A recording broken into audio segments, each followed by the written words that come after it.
So, Sri Deependra Singh Huda. धन्यवाद सभापति महोदय।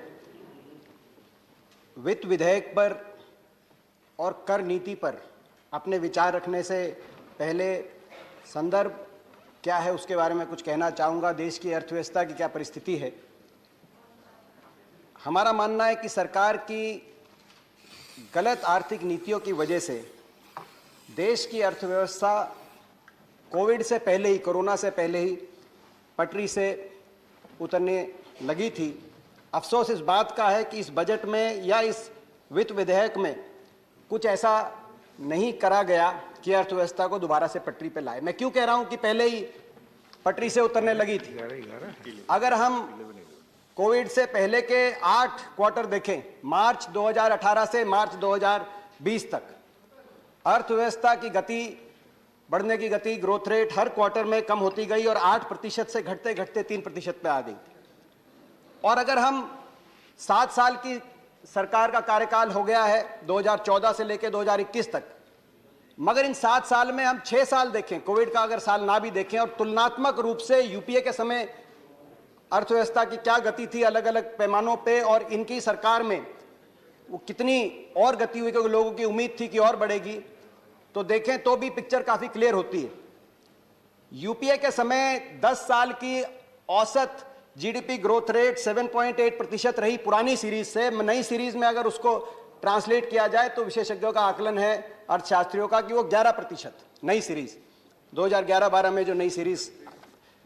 और आपके 6 साल में प्री कोविड 11% 10 साल औसत, आपके समय 6.8%। ये 6 साल की अर्थव्यवस्था की आर्थिक ग्रोथ रेट है जो उम्मीद थी कि बढ़ेगी, बढ़ने की बजाय कम हो गई। कोई भी अर्थव्यवस्था होती है, जीडीपी होती है, उसके 4 कंपोनेंट होते हैं, उसकी कुर्सी के 4 पैर होते हैं। क्या 4 पैर होते हैं? कंजम्पशन, डिमांड कितनी है अर्थव्यवस्था में, निवेश, इन्वेस्टमेंट कितनी हो रही है, एक्सपोर्ट कितना ग्रोथ हो रहा है, और गवर्नमेंट एक्सपेंडिचर। अगर हम 10 साल की यूपीए और 6 साल का आकलन करें आपकी अर्थ जो है व्यवस्था में, इन चारों जो पैर हैं कुर्सियों के किसी भी अर्थव्यवस्था के, उनमें क्या परिस्थिति बनी तो पिक्चर और क्लियर हो जाती है। निवेश की बात करें, इंडस्ट्रियल इन्वेस्टमेंट ग्रोथ रेट जो यूपीए के समय 14% थी ग्रोथ रेट हर साल, वो घट के 2% 2014 से 2020। क्रेडिट एंड बैंक लोन, क्योंकि जब तक बैंक से क्रेडिट नहीं कोई लेगा तब तक अर्थव्यवस्था में निवेश कैसे करेगा। यूपीए के समय 13% ग्रोथ रेट थी हर साल, वो घट के 4% ग्रोथ रेट पे आ गई। ये इन्वेस्टमेंट की पिक्चर दिखाते हैं।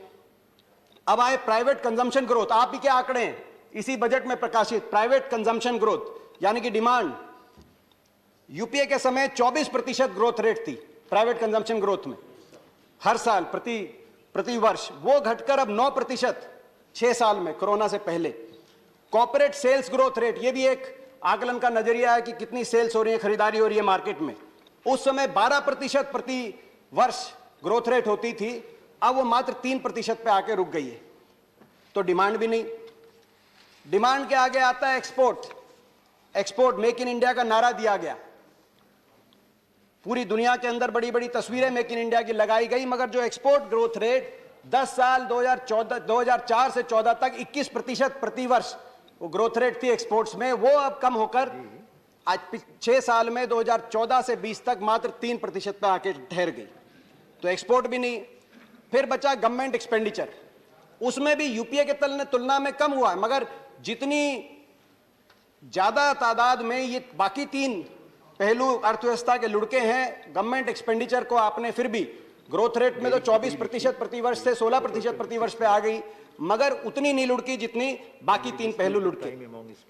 इनके साथ साथ अर्थव्यवस्था में स्ट्रेस्ड एनपीए हम सब जानते हैं। अभी भी जनवरी में आरबीआई स्टेबिलिटी रिपोर्ट आई जिसमें कहा गया कि सितंबर 2021 तक 13.5% एनपीएस का रेशो हो जाएगा। सरकारी बैंकों में और भी बुरा हाल है। इसी प्रकार से स्ट्रेस कॉर्पोरेट बैलेंस शीट, ये कुछ स्ट्रक्चरल प्रॉब्लम्स हमारी इस अर्थव्यवस्था में रहे। मगर हमारा मानना है ये अर्थव्यवस्था पटरी से उतरनी कब शुरू हुई? सबसे पहले नोटबंदी ने अर्थव्यवस्था को हिलाया। उसके बाद जिस तरीके से आनन फानन में जीएसटी लागू की गई, उसने अर्थव्यवस्था की कमर तोड़ दी, और उसके बाद कोरोना के अंदर जो आपकी मैनेजमेंट रही अर्थव्यवस्था की, उसने अर्थव्यवस्था को आज आईसीयू में पहुंचा दिया। मगर ये हमारा आकलन है, विशेषज्ञ अर्थशास्त्री मानते हैं कि ये पहले से आईसीयू में थी। अभिजीत बैनर्जी, नोबेल पुरस्कार विजेता, उनका 2020 में मानना था, कोविड से पहले। क्या कहा उन्होंने? अर्थव्यवस्था आईसीयू में। आपके स्वयं जो चीफ इकोनॉमिक एडवाइजर रहे अरविंद सुब्रमण्यम, उन्होंने क्या कहा 2020 कोरोना से पहले? क्या कहा कि ये कोई आम मंदी नहीं है। कोरोना के आने से पहले यह आम मंदी नहीं है, 30 साल में ऐसी मंदी नहीं देखी गई। रघुराम राजन, उन्होंने भी आपके समय आरबीआई संभाली है, उनका कहना है कोरोना से पहले कि अर्थव्यवस्था बद से बदतर हो गई है, अत्यंत गंभीर स्थिति है अर्थव्यवस्था की। तो लोगों का मानना था पहले ही खराब थी, फिर कोरोना आया और आपने अपनी विफलताओं को कोरोना के माथे पे चिपकाने का एक विफल प्रयास किया। मगर कोरोना में भी आपकी गलत आर्थिक नीतियों की वजह से अर्थव्यवस्था जितनी खोखली हो गई थी, उसकी पोल कोरोना के 1 साल में भी खुली। कैसे खुली? 4 रिकॉर्ड बने इस कोरोना के अंदर।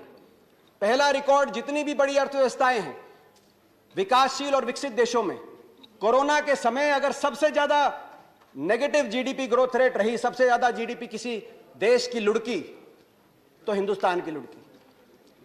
आप किसी भी देश से कंपेयर करें, जब कोरोना चरम में था, अप्रैल से जून की तिमाही में हिंदुस्तान की अर्थव्यवस्था -23.9%, पूरे साल में -7.9%, सबसे ज्यादा पूरे दुनिया के अंदर, विश्व के अंदर ये रिकॉर्ड आपके नाम आया।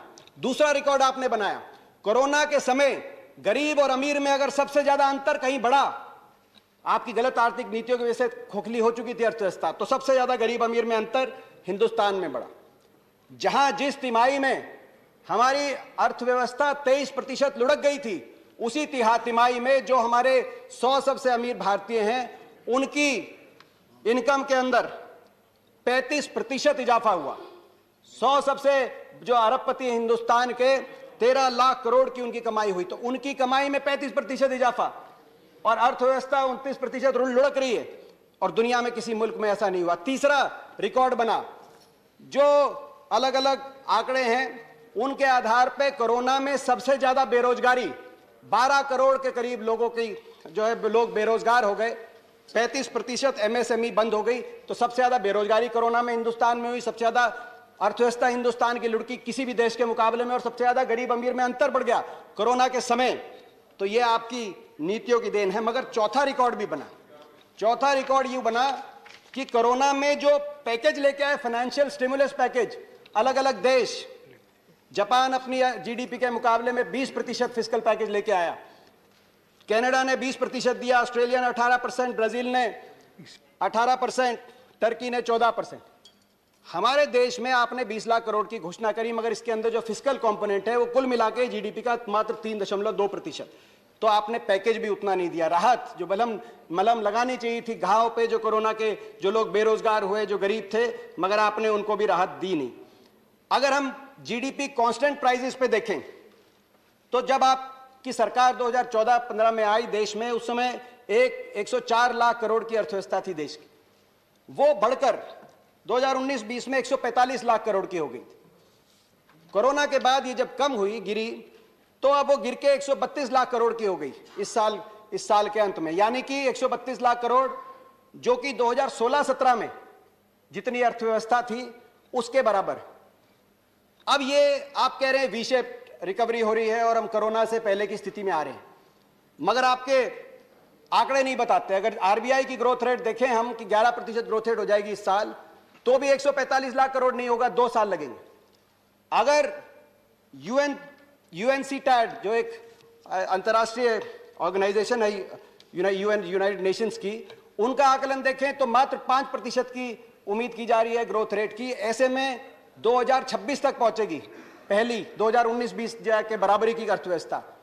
अगर डॉक्टर गीता गोपीनाथ का हम देखें, उनका जो लेख आया है, उसके अनुसार 2025 में हमारी अर्थव्यवस्था उस लेवल पे पहुंचेगी जो कोरोना से पहले है, जिसको गंभीर बताया गया।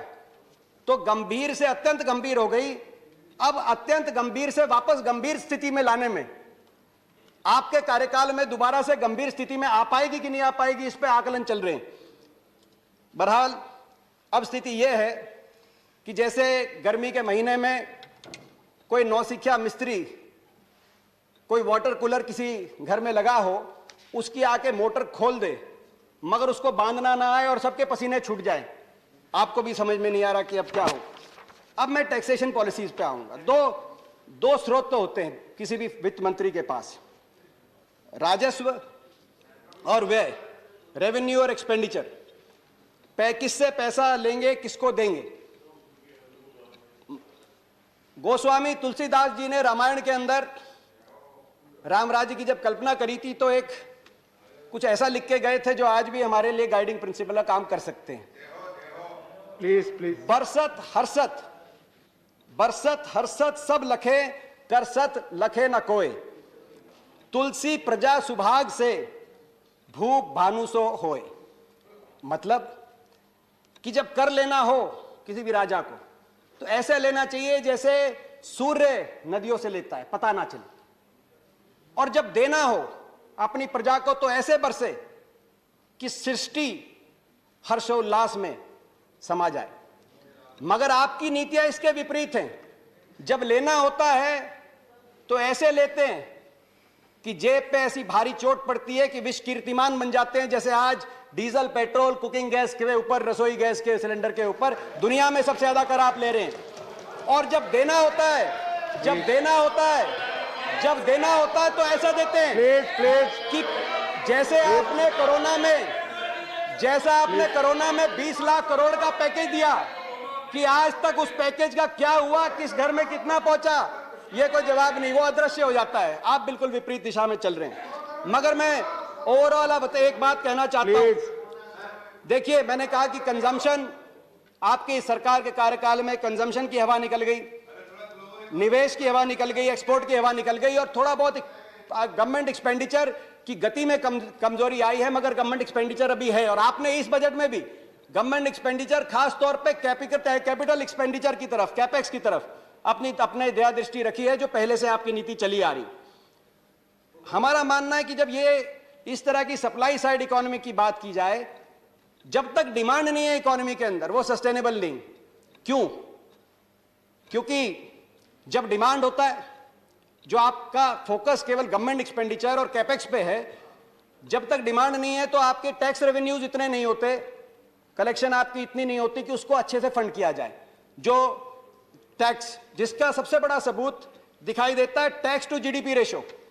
2004-5 में जब हमारी सरकार बनी थी यूपीए में, उस समय टैक्स टू जीडीपी रेशो थी 10%, वो बढ़कर हो गई थी 12%। कोई भी एडवांस इकोनॉमी होती है, टैक्स टू जीडीपी रेशो बढ़ती रहती है।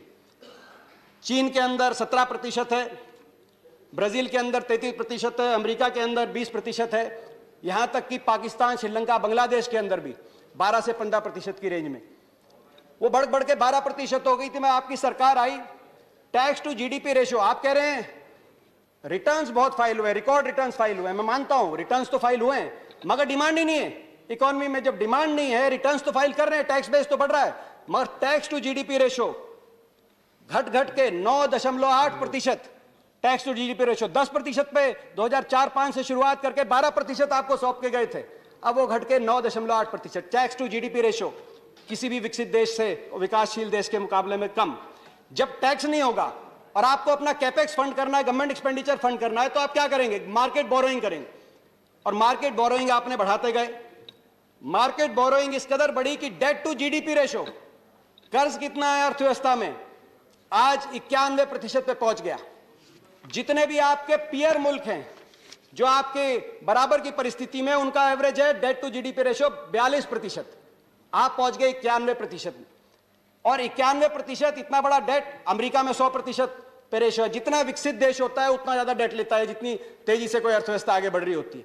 हमारी दिक्कत क्या है कि ग्रोथ हो नहीं रही, डेट ले रहे हैं और कैपेक्स उससे फंड कर रहे हैं। एक बात मानी गई है विश्व बैंक ने कि 77% से ऊपर अगर डेट टू जीडीपी रेशो, कर्ज का जीडीपी के 77% से ऊपर हो जाए तो आने वाले समय की ग्रोथ रेट को आप मॉर्गेज कर रहे हैं।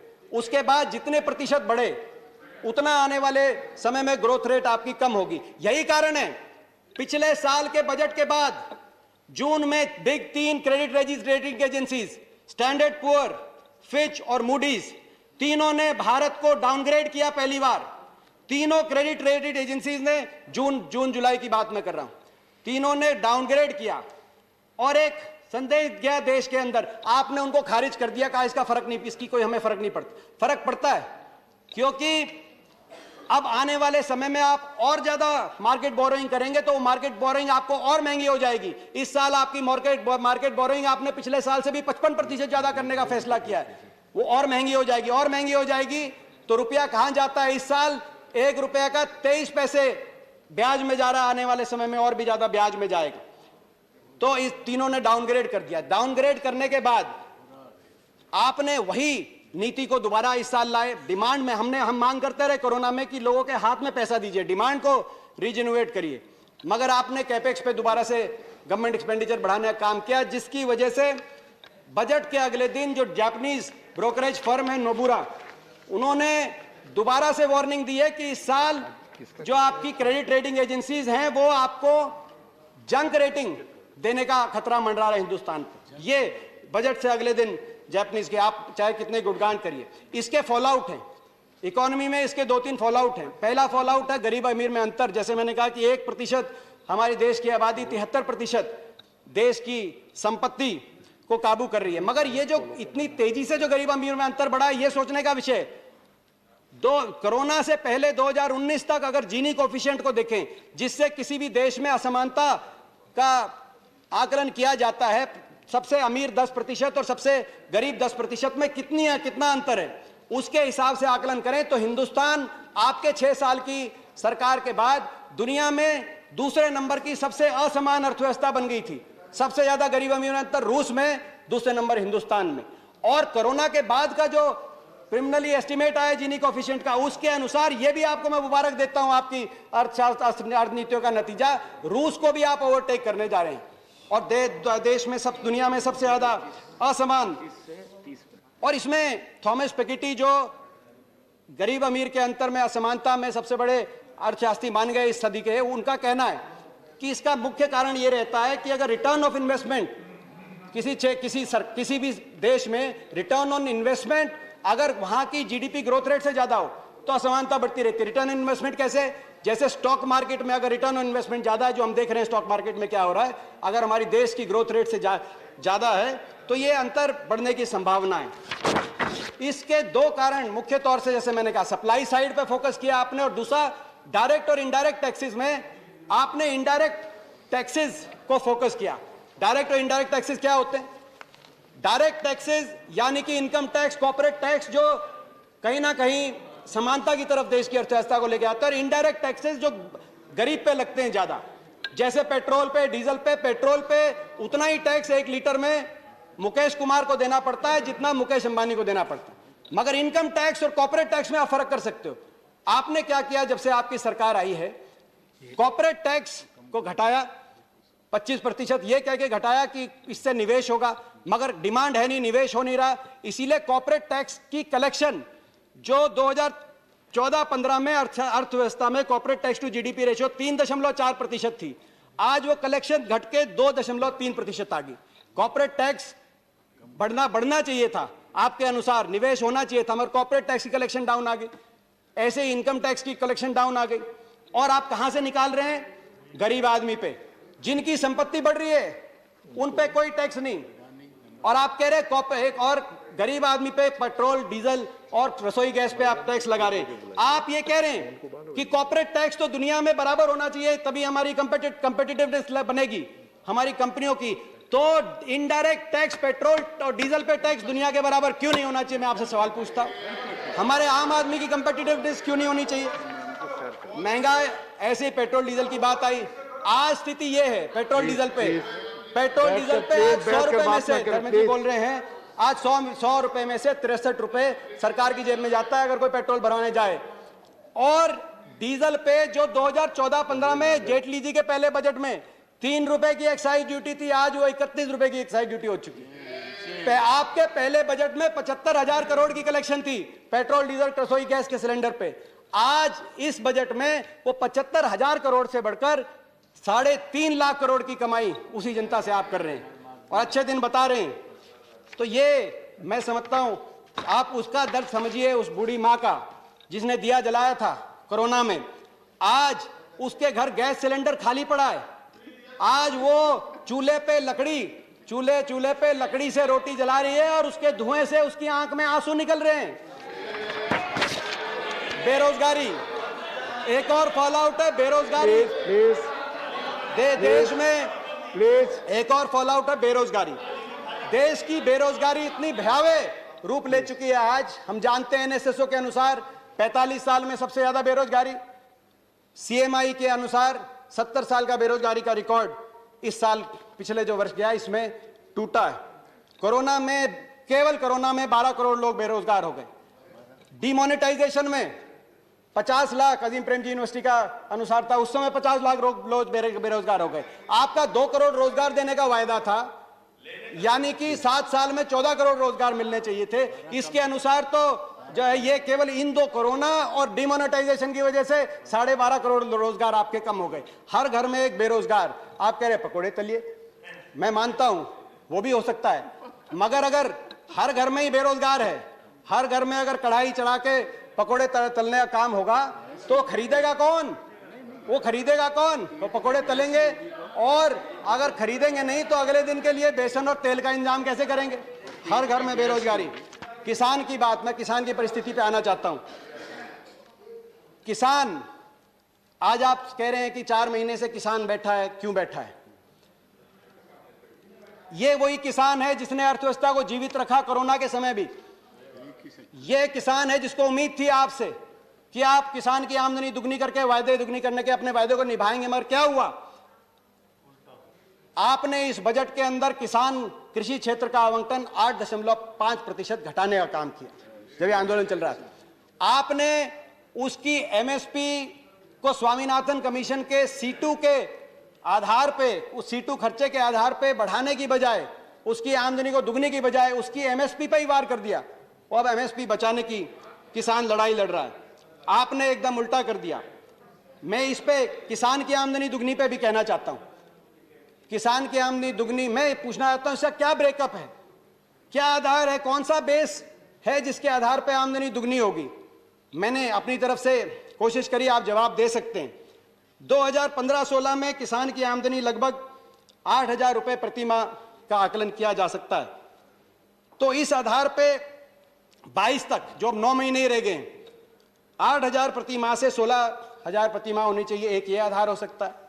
दूसरा आधार कि जितना भाव मिल रहा था किसान को, जितना गेहूं धान पे न्यूनतम समर्थन मिल रहा था, जैसे धान पे 1410 2015-16 में, 2022 तक वो दुगना हो जाए, क्योंकि किसान की आमदनी तो तब दुगनी होगी जब दाम दुगना होगा।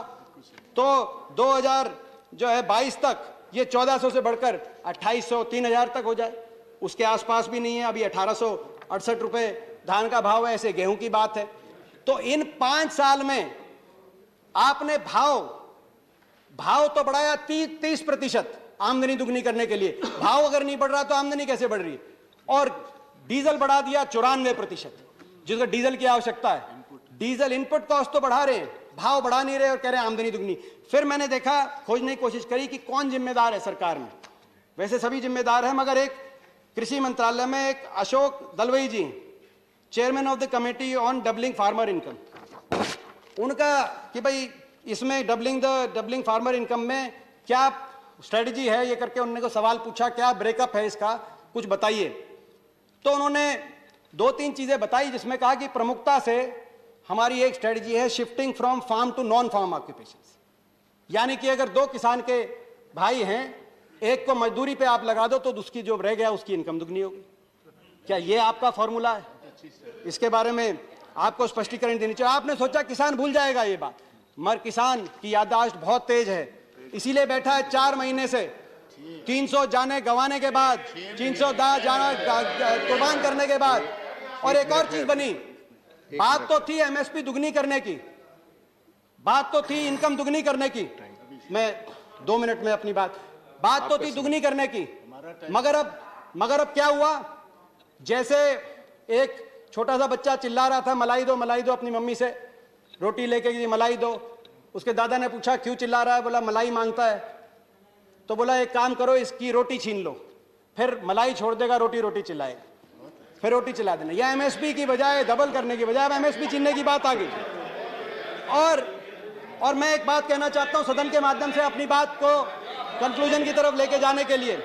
ये किसान 4 मई 26 तारीख को 4 महीने हो जाएंगे, 4 महीने से बैठे, 300 से ज्यादा जानों की कुर्बानियां हो गई।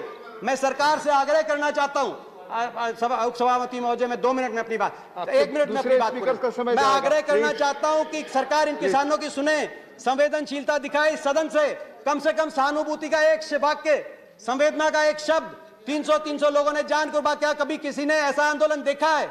इतनी जानें कुर्बान करने के बाद भी 20-20 किलोमीटर का धरना आ जाए। आप संवेदना का एक शब्द करिए, किसानों की बातों को माने। आज किसानों के 300 जो जाने गई हैं, उनके लिए, उन परिवारों के लिए आर्थिक पैकेज की घोषणा करें, कुछ रोजगार का उनके लिए प्रबंध करें, और इन किसानों को खुशी खुशी घर लौटने का आप रास्ता दें। मैं हाथ जोड़ के आपसे प्रार्थना करना चाहता हूं, देश की सरकार, देश की सदन, किसानों की ये खिल्ली ना उड़ाओ।